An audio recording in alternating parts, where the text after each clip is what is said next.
oli mu kulaba television ABS ekuwummuza ebirowoozo.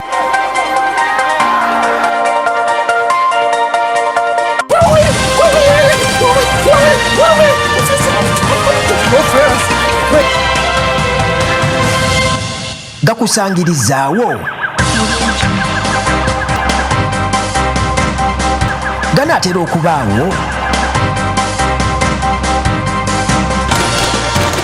oba owulira mawulire kuba bukuba essimu eri ekizungirizi kya Kigudde Waani wonna w'oli kijja kutuukako.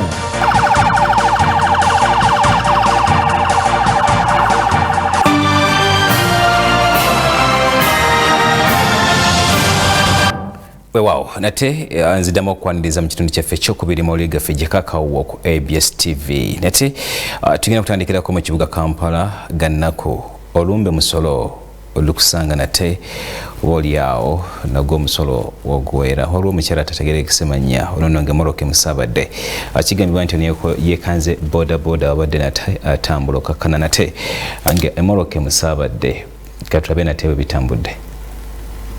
Kigudde Waani. Ekikangabwa kibuutikidde abakozi ba kampuni ya Meta ku kyalo Kabalangajja mu muluka gw'Ekitwe mu ggombolola y'e Kayonza. Kigudde Waani. Omuwala atemera mu gy'obukulu 25 atomeddwa mmotoka n'emugoyagoya ku luguudo olwa Queensway wano mu Kampala enkya ya leero.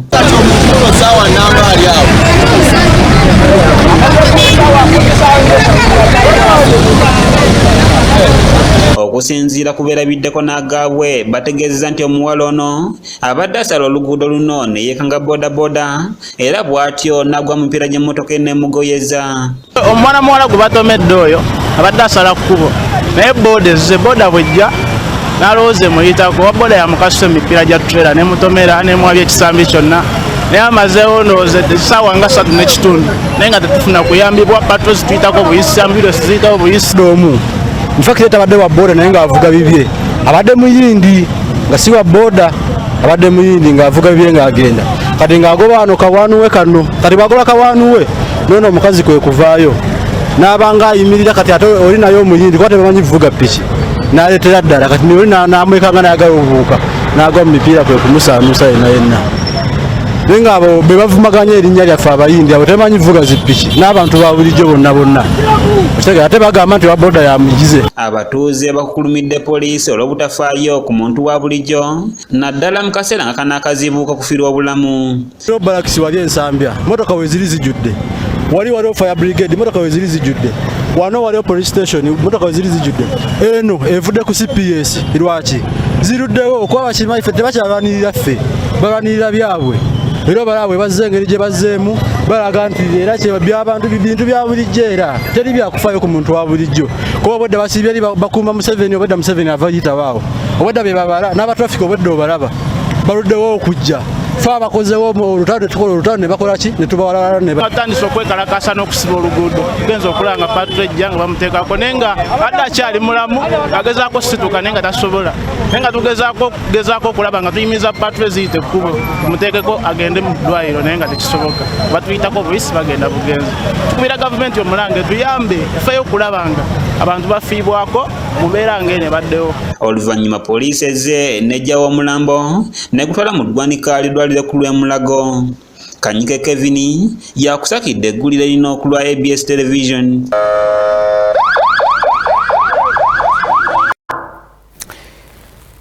Kwekayate Kanyike Kevin nembozayo.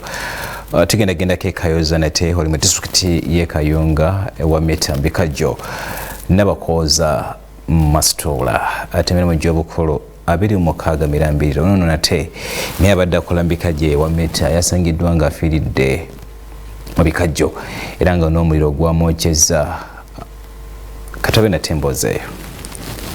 Kigudde Waani. Ekikangabwa kibuutikidde abakozi ba kampuni ya Meta ku kyalo Kabalangajja mu muluka gw'Ekitwe mu ggombolola y'e Kayonza mu disitulikiti y'e Kayunga mukozi munnaabwe wajjiridde mu ssamba y'Ebikajjo n'asaanawo.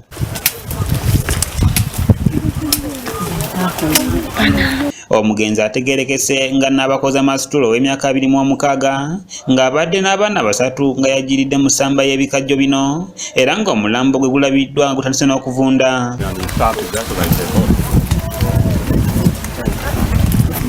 Kigambibwa nti abakozi bano basiibulwa ku Lwokusatu lwa Ssabbiiti ewedde ng'essamba lino likutta omuliro ne basaba okudda ewaka ng'akulira abakozi bano bw'annyonnyola era nti banne bamulabye n'asaba poliisi okukola ogwayo. Bakwata nga 27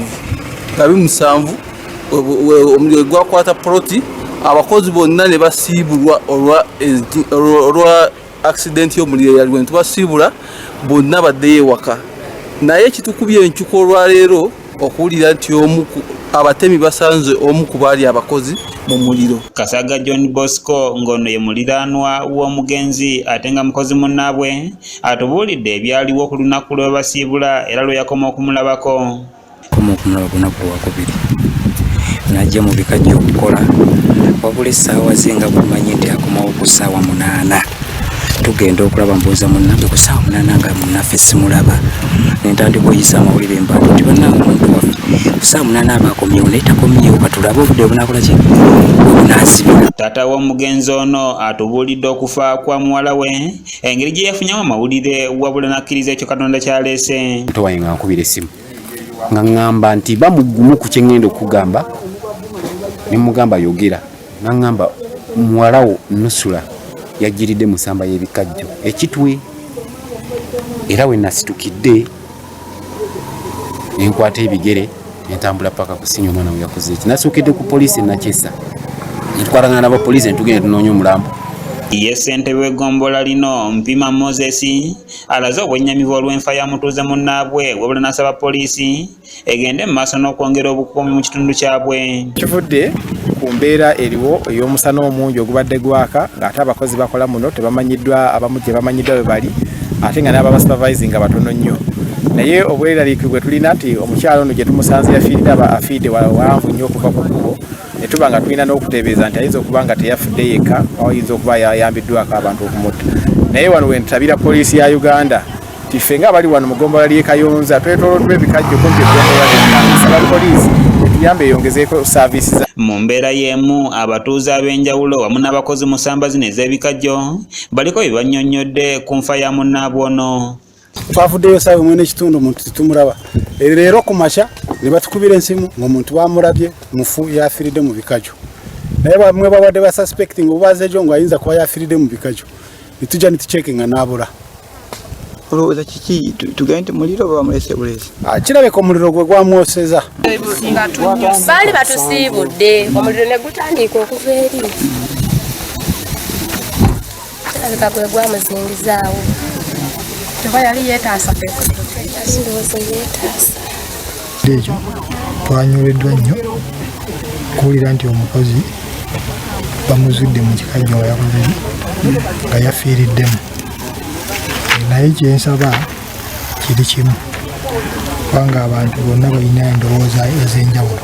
Mu Kiibi kameramani yakusakidde eggulire erina okulwa ABS Television.